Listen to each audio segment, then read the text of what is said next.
C'est déjà arrivé qu'ils te désobéissent l'âne et qu'ils ne veuillent pas monter ou que... Une fois, l'an passé, je ne voulais pas descendre plutôt. Je ne voulais pas du tout descendre.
S'il y en a un qui rentre,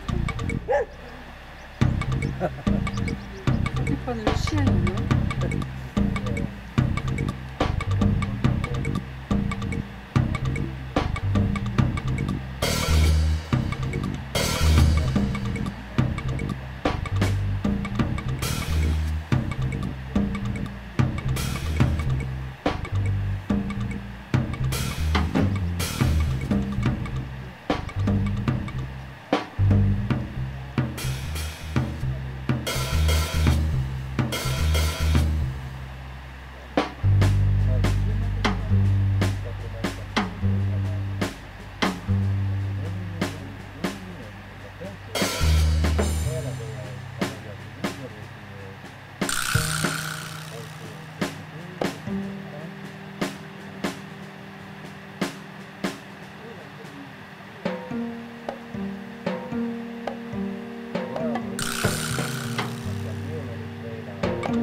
Je ne peux pas dire parce que là-bas au Mexique, c'est presque fini le pastoralisme. Avant, il y avait des petits troupeaux, mais je viens de te dire, c'est de subsistance.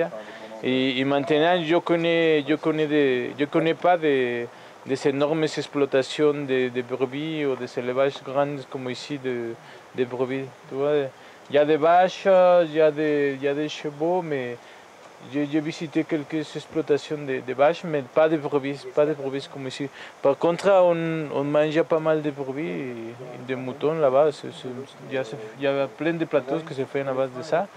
Mais c'est pas même facile de trouver de la viande de mouton dans les marchés, tu vois. C'est pas quelque chose de commun. Il y a des petits endroits où tu peux acheter de la viande du mouton, mais c'est des endroits dans des petites villes et déjà cuisinés, tu vois, déjà élaborés, déjà processés et tout ça. Ouais, j'ai gardé des brebis quand j'étais petit, juste en vacances, parce que mon grand-père il avait des petits troupeaux, d'une quinzaine à une vingtaine de brebis, il avait du cochon, il avait des vaches, il avait des chèvres aussi, il avait des ânes, plusieurs ânes. Il faisait des voyages de bois tous les jours presque, de la montagne il descend de bois à la maison. Et aussi, elle ramassait des sirops d'agave dans une petite courgette, dans une espèce de récipient qui se fait avec une petite courgette, pour faire une boisson alcoolisée après qui s'appelle pulque. Et bon, c'est très bon. Et le sirop aussi, le sirop d'agave, c'est très bon aussi. Il faisait aussi son champ de maïs, et il faisait des haricots. C'est un peu d'agriculture de subsistance que se faisait avant là-bas au Mexique. Bon, mais je crois que peut-être ici aussi, mais là-bas au Mexique il y a encore, mais c'est aussi en train de changer beaucoup les habitudes des gens de ville. Ça devient de plus en plus à abandonner les champs, abandonner la montagne un peu, tu vois, chercher des boulots dans les énormes villes, dans des usines ou quelque chose que tu peux trouver, tu vois, dans les grandes villes. Et voilà. 16 ou 17 ans, il y avait un âne, et un des bergers a monté avec son âne et redescendait avec. Donc c'était pas nouveau. Puis après ça s'est perdu, parce que les gens ont perdu les ânes souvent, et il n'y en avait presque plus dans la vallée. Et puis c'est revenu à la mode, hein, depuis quelques années. Là, on en trouve maintenant un paquet quand même d'ânes. Hein. Il doit y en avoir facilement une trentaine, oui, dans la vallée quand même. C'est mieux que le cheval ou la mule pour moi. C'est pas pareil. Bon, moi j'ai un mérins, quand même, un mérins ça porte mieux, hein, quand même, ça porte 100 kg. Hein. Ouais. Un âne, ça dépasse pas 50 kg. Hein. Ah. Par contre, c'est plus facile peut-être à passer un âne partout dans les chemins étroits qu'un cheval. Oui. C'est moins volumineux quand même. Oui, oui. Et ils ont le pied montagnard aussi. Et moins craintif peut-être, le cheval est peut-être plus... Non, le cheval, je sais pas là. Hein. Parce qu'un âne ça a du caractère. Hein. S'il ne veut pas passer, vous n'allez pas le faire passer comme ça. Hein. Un cheval quand même ça obéit peut-être davantage.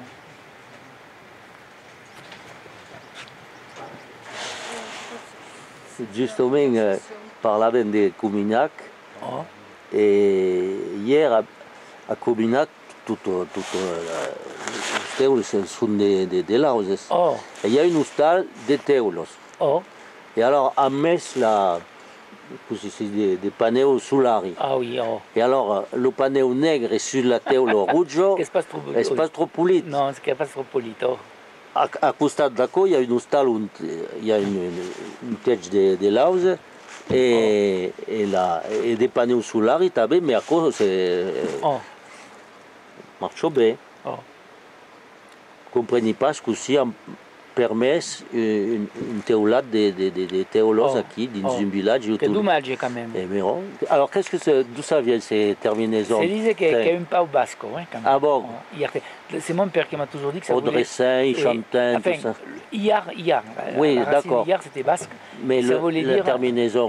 ça d'après, alors il y a deux théories. Il y a une théorie qui dirait que ça serait un peu, comment dire, pas celte, mais à l'époque, il y a eu les Ligures, ou je ne sais pas qui, là. D'accord. À cette époque, ils sont venus, là. Très indo-européen, voilà. Oui, les Ligures. Bon. Et ils auraient laissé Les terminaisons en un, Audressein, Ichantin, oui, Saintin, Argent, Argent, Cazin. il y en a beaucoup. Il y en a Et beaucoup. chez nous, c'est en Argue. Ah oui. Ah oui, alors ça vient de l'occitan. Alors là, non ça vient de. C'est le suffixe latin aticum, Articum. qui a donné Argue.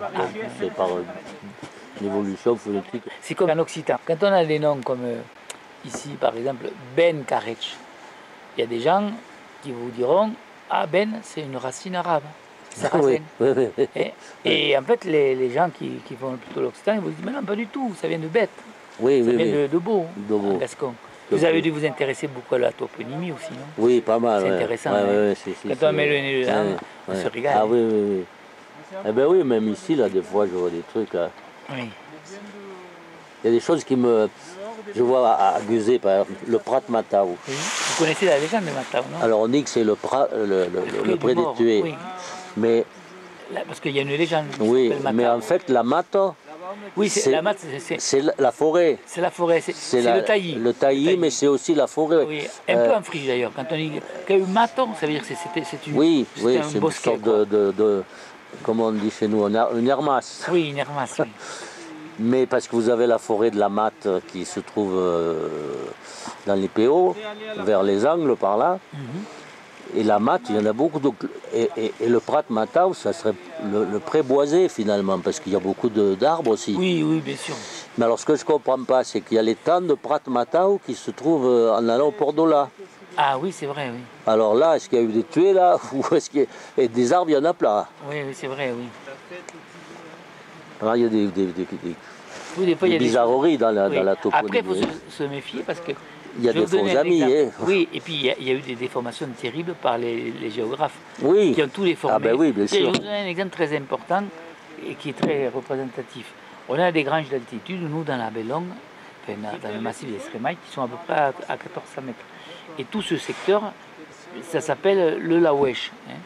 Et après, c'est cadastré d'ailleurs, c'est une enclave au milieu du Domanial, parce qu'à l'époque, ça appartenait à une comtesse qui a vendu ce domaine à la commune de Saintin, qui l'a revendu à des petits agriculteurs. Et petit à petit, comme ça faisait très loin de la commune, les gens, dans cette estive, ont construit des granges. Et alors donc, il y a eu jusqu'à 57 granges en montagne, c'est très joli. Ça fait comme un hameau d'altitude, vous savez. Un peu comme Goutets, vous connaissez, au-dessus de Massat. C'est magnifique, Goutets. Au-dessus du Carole, là, au-dessus. Quand on prend la route qui va sur l'étang de l'Ers, il y a un village qui s'appelle le Port. Oui, Et juste au port, on prend une route à gauche, on va sur ce qu'on appelle le Carole. le Carole, oui. Et du Carole, il y a encore 1 heure, c'est une balade très facile. Hein.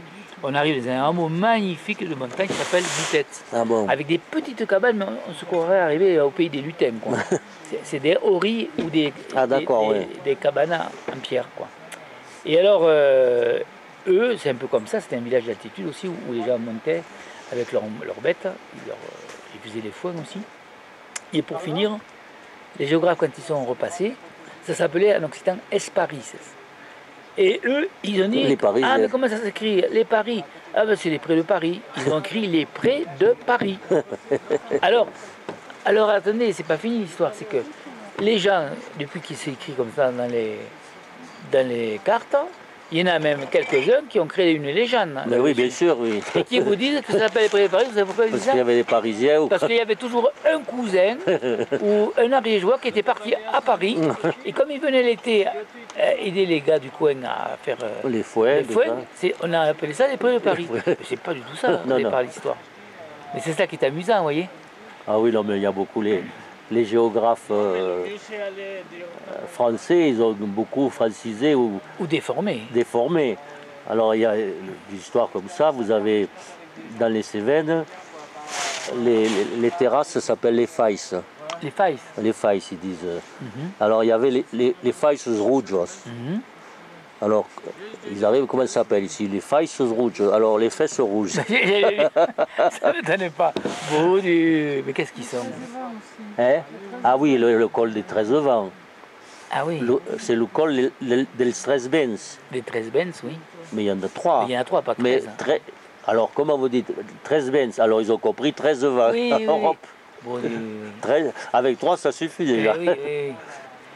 Ouais. Mais ce qui était un peu embêtant dans tout ça, c'est que justement, c'est une grosse difficulté quand on fait de la toponymie, de savoir si le mot a déjà été déformé. Ah oui. Hein, souvent, c'est une difficulté. Oui, parce que... On ne le retrouve plus, du coup, dans le Oui, bien dictionnaire sûr. en occitan, puisqu'il n'existe plus tel que... comme il a été complètement francisé, là. Et là, ils ont fait du tort, hein, quand même, pour ça. Hein.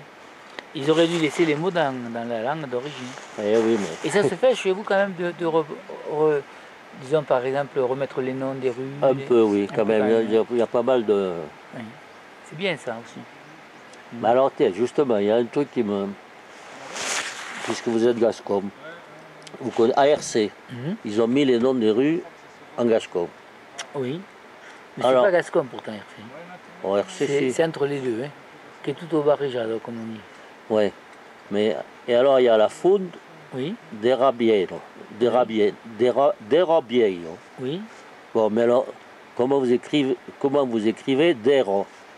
Ben, normalement, Dero, on écrirait D-E-R-O. Dero. Ou D-E-R-A. qu'on Oui, oui, prononce ah, oui, au- ah oui, bien sûr. Mais hein. des À l'écrivain. apostrophes. Oui, oui, oui, oui. Alors, ils ont écrit la Fund d'Erabiero. Ah oui, non, ça Ce rat, qu'est-ce qu'il vient de faire là? Ah oui, c'est vrai. Ouais, Ah oui, franchement, non, moi, je mais- ne suis pas gascon, mais Oui, non, mais ça fait bizarre, oui. Ah, peut-être que vous savez ce qu'ils ont s'est passé, parce que moi je vois, ils ont fait pareil ici à Bonac. Ils ont foutu plein de fautes d'orthographe dans les. Et ils appellent des fois des gens du pays qui le disent. oui. Et comme ils ne savent pas l'écrire, ils l'écrivent comme ils le parlent, c'est Bien phonétique. sûr, oui, ah, mais ça, Et là, c'est d'accord. ce qui s'est passé. Mais là, qui le prononce Dero? Oui. Mais, oui, non, mais le problème, c'est Mais ils auraient dû quand même le faire vérifier par des ben, linguistes. je crois bien qu'il y a, c'est Michel Pujol, Ah qui est oui, d'RC, qui est pourtant un occitaniste. oui, c'est vrai, oui. Et bon, alors peut-être c'est lui, il avait dit comme ça, mais le Oui, gars qui a oui. fait la plaque après, Oui, mais bon, qu'il ait écrit Dero ou Dera, peu importe, mais D et Ra, j'ai pas compris ce que faisait le Ra. en effet, oui. Alors qu'à côté de ça, il y a Det, Oui, D-E-T-H, bien sûr. bon, ça Oui, c'est normal, Oui, oui, c'est oui. bien. Et oui. C'est amusant, oui, quand même. Souvent, ils mélangent tout un peu comme ça. Oui. Ah, c'est sûr que on est les derniers des Mohicans.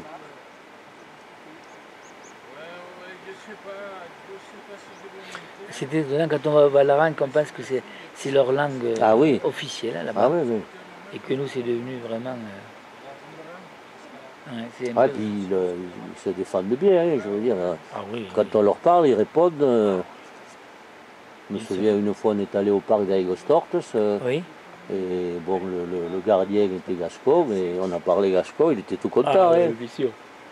D'ailleurs, ils ont horreur qu'on parle espagnol. Hein. Oui, mais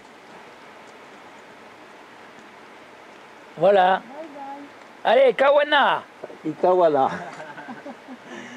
Hay que andar. Adiós. Allez, adios. Adiós. Beleu a demain. Hein. Ouais, demain. Hein. Viens, Jessica. Allez, Jessica. Le chien, il va, non? Et Jessica, tu la prends, Jessica? Ouais, il y en a Oui. pas, mais c'est- Ah, Et elle va suivre, oui. bon. Elle suit toujours son maître, hein, quand Ah, même. bon. Oui. Allez, Jessica. Jessica, ven.